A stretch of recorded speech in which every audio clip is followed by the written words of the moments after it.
El pintor y su obra. El lugar del muerto.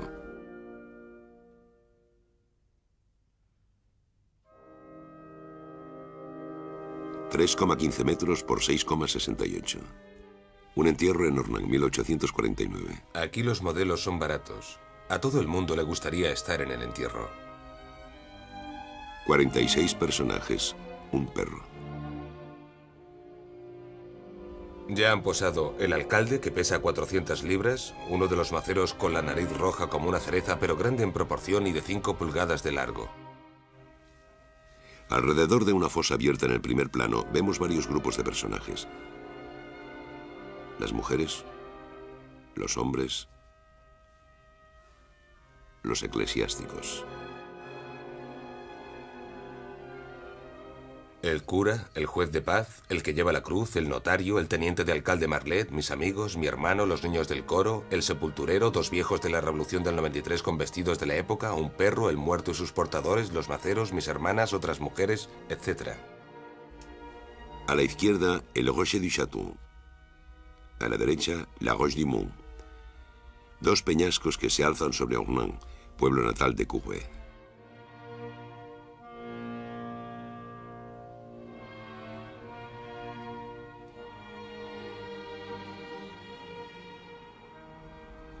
Ornans, franco condado, a 25 kilómetros de Besançon, 3.000 habitantes en la época.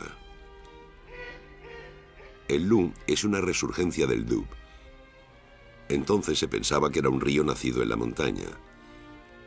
Courbet pintó muchas veces su fuente, sus hoces, sus paisajes calizos.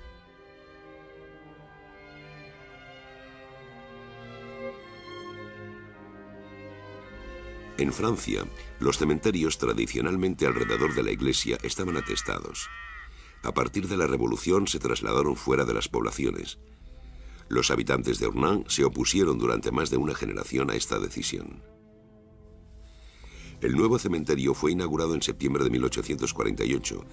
Una tapia de fábrica rodeaba la parcela rectangular con un pórtico de piedra cerrado con una verja de hierro.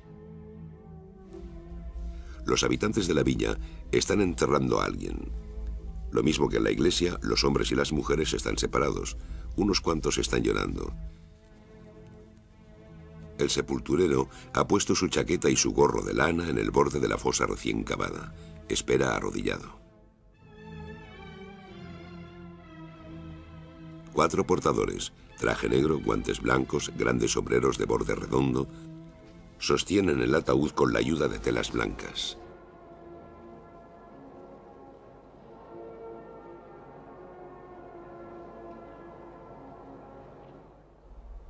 Tres sacristanes con unos curiosos birretes.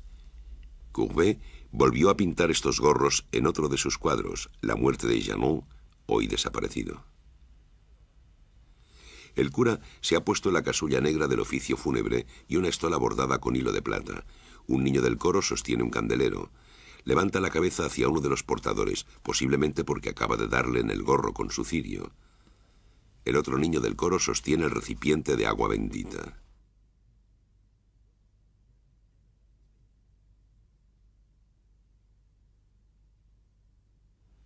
Algunos historiadores pensaron que los vestidos de los dos maceros estaban inspirados en pinturas italianas antiguas. En 1994, en una reforma de la iglesia, detrás de un armario de la sacristía se encontró una de estas tocas rojas con palmetas, caída y olvidada. Los hombres y las mujeres van de luto.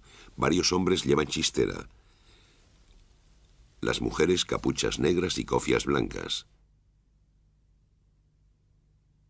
Solo los dos personajes situados a la derecha de la tumba llevan levita y pantalones a la antigua, con polainas el primero y medias azules el segundo. Este último lleva un bicornio. Estos vestidos insólitos eran de 1793, es decir, medio siglo antes, en la época de la Primera República. El cuadro fue pintado en 1849, durante la Segunda República, que acababa de traer la Revolución de 1848. Febrero de 1848. El motín popular destronó al rey Luis Felipe. Se restablecieron las libertades, pero eso no acabó con el paro y la miseria. 3 meses después estalló otra revolución, barricadas en París. La insurrección fue ahogada en sangre. Ejecuciones sumarias, destierros, deportaciones. A finales de 1848, Luis Napoleón Bonaparte, sobrino del emperador, fue elegido presidente de la República. Enseguida hizo todo lo posible por concentrar el poder. En 1849, la Asamblea Nacional, con mayoría monárquica, anuló los avances sociales del año anterior. Fue en otoño de este año, de 1849, cuando Courbet empezó su lienzo. Entonces disponía, a modo de taller, del granero de su casa familiar. En él posaron sus allegados y vecinos. El granero medía poco más de 4 metros de ancho por 7,40 de largo, pero el tejado estaba muy inclinado. Según la leyenda, el pintor tuvo que enrollar el lienzo a derecha e izquierda para pintar el cuadro. El lienzo consta de 3 bandas, cuyas costuras actualmente son visibles. Fue recubierta con una preparación a base de blanco de plomo de grano grueso. Esta preparación, teñida con sombra de Venecia, se hizo más evidente cuando secó la capa de pintura, oscureciendo el cuadro y atenuando sus tonos fríos. Las caras, las manos y los vestidos están dibujados a pincel o resaltados en bistre con un trazo que aún se puede apreciar. Los toques separados pocas veces se confunden. Las zonas más indeterminadas, tierra, peña, cielo, están trabajadas con espátula. El negro no está extendido en una masa uniforme, sino con varios matices carbonosos o azulados. Unos toques violentos de blanco contrastan con él, paños de los portadores. Sobrepellices del que lleva el cirio y los otros niños del coro. Camisa del enterrador. Cofias y pañuelos de las mujeres. Y el blanco del perro con manchas negras. El raso blanco azulado de la mortaja constituye un matiz especial. Si no es negro ni violeta, quizás sea para compensar un desequilibrio entre los blancos minoritarios y los negros dominantes, la luz contra las tinieblas. Unas pinceladas de colores vivos salpican el lienzo. Vermellón de los maceros y los niños del coro. Amarillo cobrizo del jarrón. Blusa verde oliva sobre la que está arrodillado el sepulturero. Medias azules, pantalón verde, traje gris y chaleco pardo del viejo revolucionario.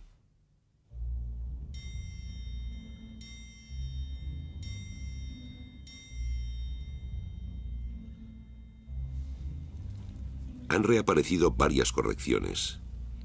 El sombrero de uno de los portadores está desplazado. Una mujer con capucha está borrada. Un perfil de hombre también está desplazado. El cuadro es más o menos el doble de largo que de alto. Su formato panorámico está realzado por la cresta de los peñascos. Los personajes están representados a tamaño natural, lo que refuerza el efecto de realismo. En un apunte se esboza una primera idea del cuadro. Un cortejo avanza de derecha a izquierda, encabezado por el ataúd y los eclesiásticos. Detrás van los hombres y por último las mujeres. El sepulturero está arrodillado en el extremo izquierdo, delante de una tumba que se adivina. En el cuadro, la composición es más compleja. El grupo se ha estirado paralelamente al contorno de las rocas.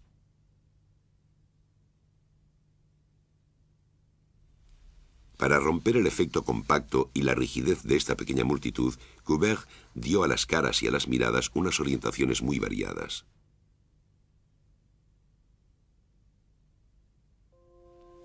El pintor representa un momento preciso, La procesión acaba de entrar en el cementerio y se ha dividido en 3 grupos. Los eclesiásticos y los portadores acaban de situarse a la izquierda de la fosa y los hombres a la derecha. Las mujeres siguen avanzando de izquierda a derecha y rodean el grupo de los hombres. Entonces dan la vuelta y se acercan a la fosa. Esta fosa se ve de lado, como si el espectador estuviera a la izquierda del hoyo. Es uno de los escasos volúmenes representados de forma ilusionista, como el recipiente de agua bendita, los pliegues de la mortaja y la bola de crucifijo. Los personajes parecen sin perspectiva. Es lo que más desagradó al público de la época. Fueron comparados con figuras recortables.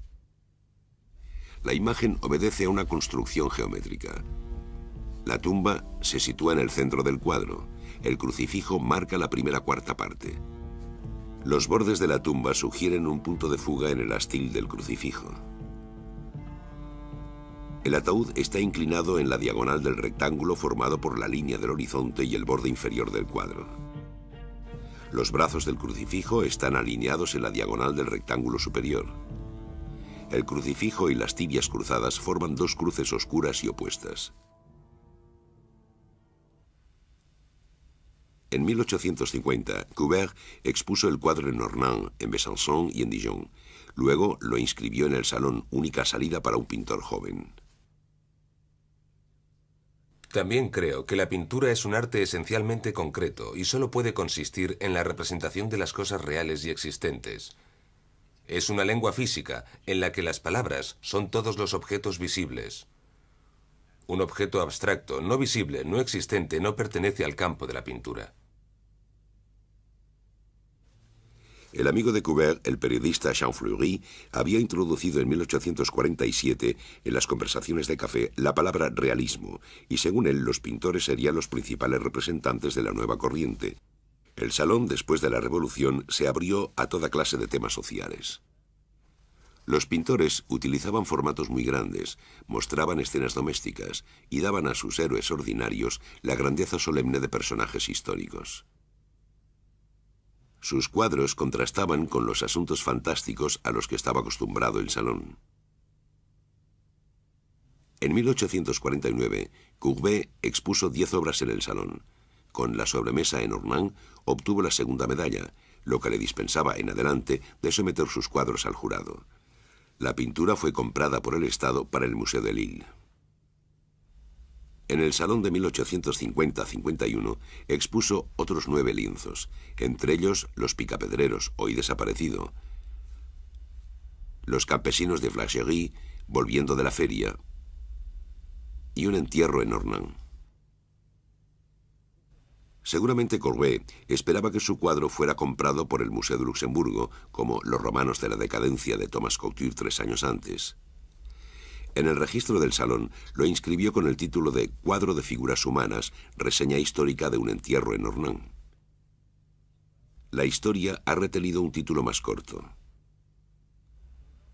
Después de la violencia revolucionaria de 1848, la reacción política se fue transformando poco a poco en denigración agresiva de los críticos y los caricaturistas. Las señoritas de pueblo, los campesinos de Flagey volviendo de la feria, los picapedreros. Papá, ¿por qué le llaman a esto pintura socialista? Pardiez, porque en vez de ser una pintura rica, es una pobre pintura. El entierro del señor Courbet. Se diría que su pincel se complace en la imitación sistemática de la naturaleza trivial y repelente, que sus preferencias se centran sobre todo en los tipos grotescos, en todas las deformidades de la fealdad física. Una caricatura de Bertheil, que lo único que conserva del cuadro es el perro y los 2 maceros, dibuja las lágrimas de la mortaja como cacas de perro. Varios años después, la caricatura que hace Echam del estudio pone en manos del pintor una escobilla en vez de un pincel. En 1855, varios de sus lienzos fueron aceptados para la Exposición Universal, pero en cambio el entierro y el estudio fueron rechazados. Courbet, desafiante, los expuso en un barracón que hizo construir en la avenida Montaigne, no lejos de la sección de Bellas Artes de la exposición. Lo volvió a hacer para la exposición de 1867.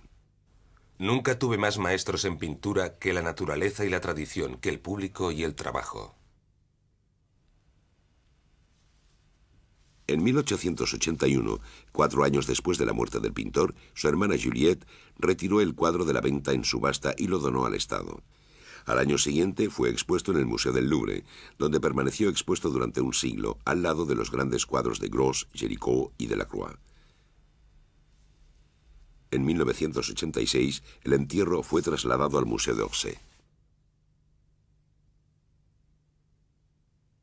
2 años antes de pintar el entierro, Courbet había viajado a Holanda. Allí le impresionaron vivamente los retratos de los gremios del siglo XVII, como La Ronda de Noche de Rembrandt o La Compañía del Capitán Alec Croc de Thomas Kaiser, o también La Pequeña Compañía de Franz Hals, en cuyos sombreros pudo haberse inspirado. Y sobre todo, La Compañía del Capitán Vicker de Van der Helst. La disposición escénica permite pintar numerosos personajes y resaltar los vestidos, los accesorios, las fisonomías y los gestos. Otra probable influencia eran los cuadros de Goya, que estuvieron expuestos en París en los 10 años anteriores en la Galería Española de Luis Felipe, la gran atracción de la época. Estilo tenebroso, trazos fuertes, vestidos, realismo llevado a veces hasta la caricatura.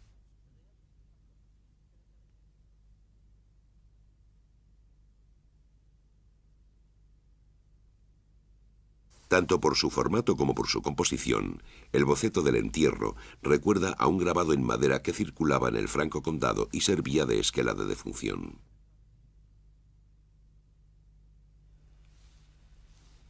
Con sus personajes pertenecientes a 4 generaciones sucesivas, el cuadro también evoca los grabados populares sobre las distintas edades. Una pirámide muestra las edades de la vida. Otra imagen muy corriente en la época era la de las ceremonias de la vuelta de las cenizas del emperador Napoleón en 1840. Courbet asistió a parte de las ceremonias de París y vio los grabados. Seguramente se acordó de ellos al pintar el cuadro. Las imágenes del baile de los muertos de Alfred Rethel también pudieron influir en Courbet. Justo después de la de 1848, Rethel muestra la vanidad de todas las revoluciones. En todas las culturas del mundo, los rituales funerarios ocupan un lugar social de primer orden. Sirven para unir en la pena a las comunidades campesinas o urbanas. Quizá en el entierro haya un recuerdo de todas estas tradiciones que asocian los cortejos fúnebres con los bailes macabros gesticulantes. Terminamos este carnaval con una procesión solemne por todo el pueblo. El efecto era fúnebre y siniestro. Procesiones caricaturescas, cortejos ridículos, farándulas de carnaval, todo vale para conjurar la muerte. Folclores que, con frecuencia, convierten las ceremonias fúnebres más serias en farsas burlescas.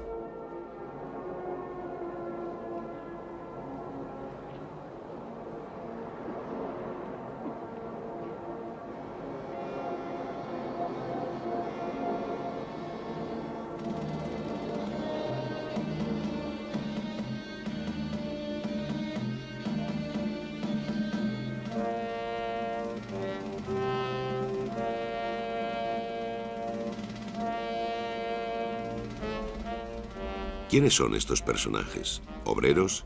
¿Campesinos? ¿Burgueses? A partir de los recuerdos de los habitantes de Ornans, los registros civiles, los memoriales y las actas notariales, los historiadores han podido conocer la identidad de los personajes del cuadro.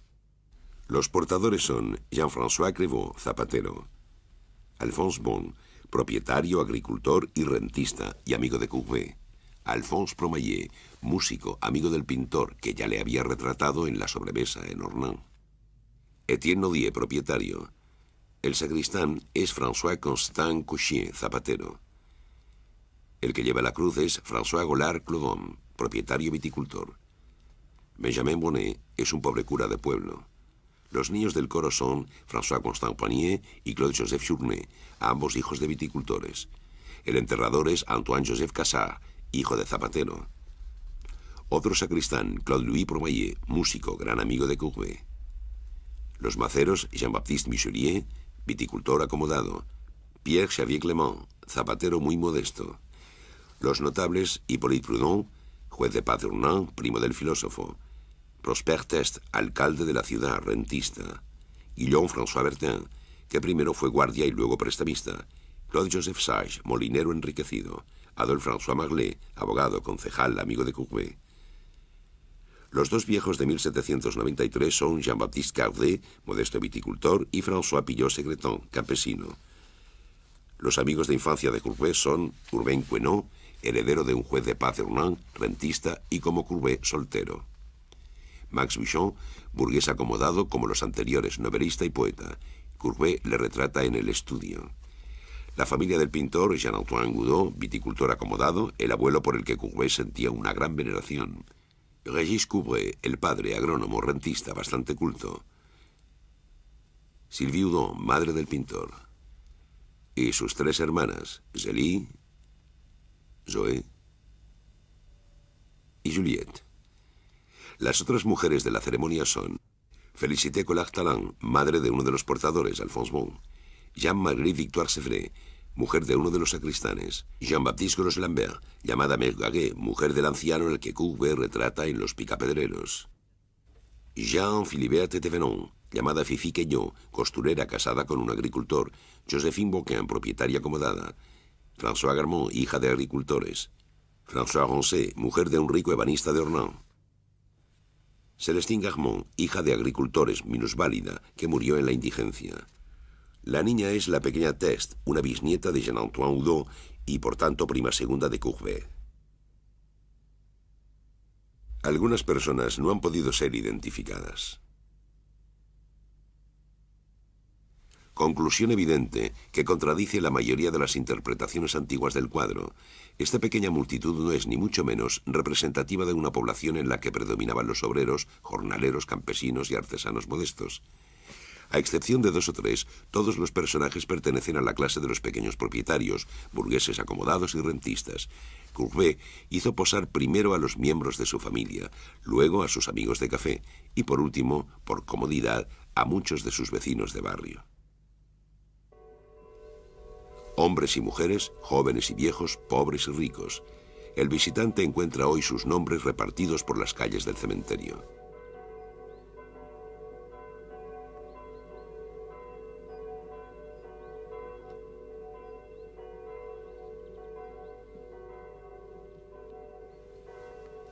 El propio Courbet, muerto en el exilio en Suiza, está enterrado en Ornans.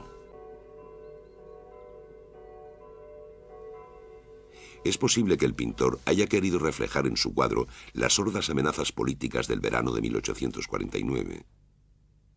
Hasta el punto que hay quien afirma que la escena es el entierro simbólico de la República. Según algunos, Courbet destaca un enfrentamiento entre los republicanos y la Iglesia, a la que se consideraba conservadora.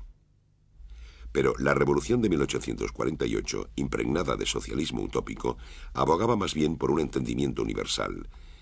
En algunas representaciones de la época, el cortejo de los pueblos liberados está dominado por Cristo, como el entierro de Courbet lo está por la cruz. Cristo se alza sobre un paisaje de montaña como en las representaciones clásicas de la Pasión. Es un Cristo de madera, pintado en gris rosado, que parece vivo. El telón de fondo no es la Jerusalén espléndida, sino las rocas de un paisaje jurásico pelado. El Evangelio dice que en el momento de la agonía de Cristo en el Gólgota, la tierra tembló, se abrió, y la calavera de Adán, el primer hombre enterrado desde hacía milenios, reapareció. La calavera está ahí. Es un detalle con pretensión edificante, como esos objetos que aparecen en las vanidades para recordarnos a todos nuestra suerte común. También evoca la escena del cementerio de Hamlet, que fue ilustrada por los artistas románticos como Delacroix.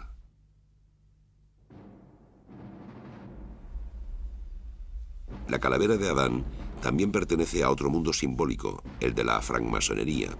Con los huesos cruzados o las lágrimas significa que el iniciado va a renacer en otra vida. Otro recuerdo de la pintura religiosa son las caras de los portadores que se apartan del ataúd. En el campo muchas veces se esperaba varios días antes de enterrar a los muertos. En los cuadros sobre la resurrección de Lázaro se evoca a veces con crudeza la pestilencia de la muerte. Por último, el perro desempeña un papel inmemorial. En todas las tradiciones sagradas, el animal acompaña el alma del difunto hasta el más allá. Pero ¿quién está enterrado en Ornans?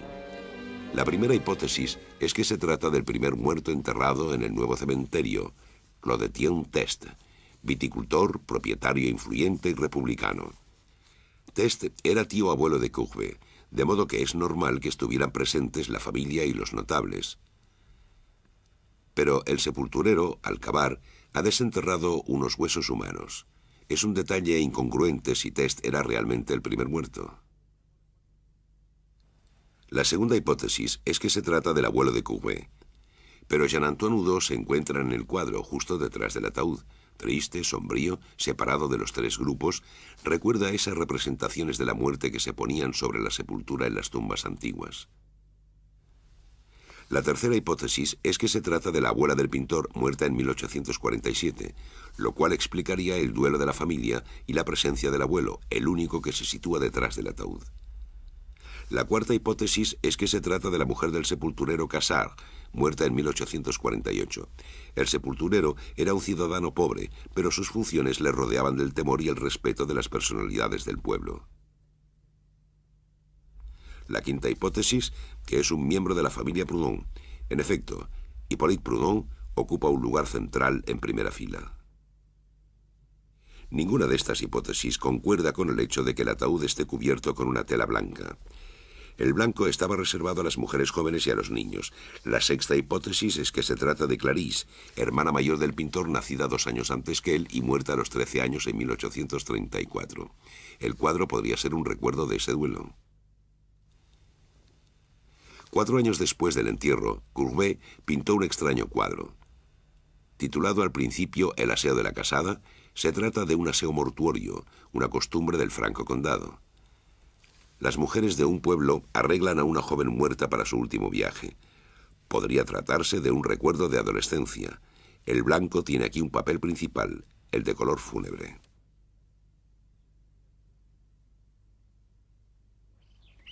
Entre 1847 y 1849, Courbet perdió a su abuela, a su abuelo y a su tío abuelo Test. En la misma época, las sepulturas del antiguo cementerio, entre ellas la de Clarisse, fueron trasladadas al nuevo. Podemos imaginar hasta qué punto fueron obsesivas las ceremonias fúnebres para el pintor y su familia durante estos años. La séptima hipótesis es que el ataúd contuviera los restos mezclados de toda una familia, trasladada del cementerio antiguo al nuevo. El pintor dijo una vez con ironía: es el entierro del romanticismo. Y el cuadro, última hipótesis, es como el entierro del joven pintor en persona, llorado por los suyos. Como si Courbet dijera adiós a su imagen romántica y a los temas sombríos y novelescos de sus primeros cuadros. Las lágrimas y la osamenta del ritual, ya sea cristiano o masón, significaban que el iniciado pasaba a otra vida. Courbet se entierra a sí mismo para renacer a otra pintura.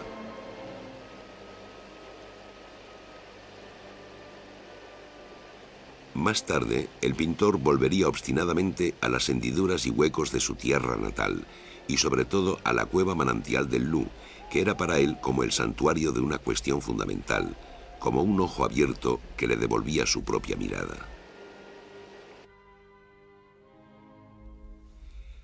Pero de momento, el agujero que se abre en el centro del lienzo no es más que la fosa de un cementerio. Un agujero de tierra fría que, cada persona de la imagen lo sabe, acabará tragándonos a todos.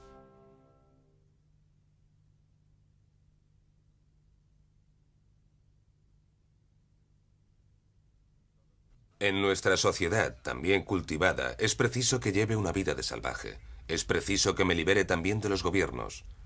El pueblo goza de mi simpatía. Es preciso que me dirija a él directamente, que saque de él mi sabiduría y me haga vivir. Para eso, acabo de empezar la vida vagabunda e independiente del bohemio.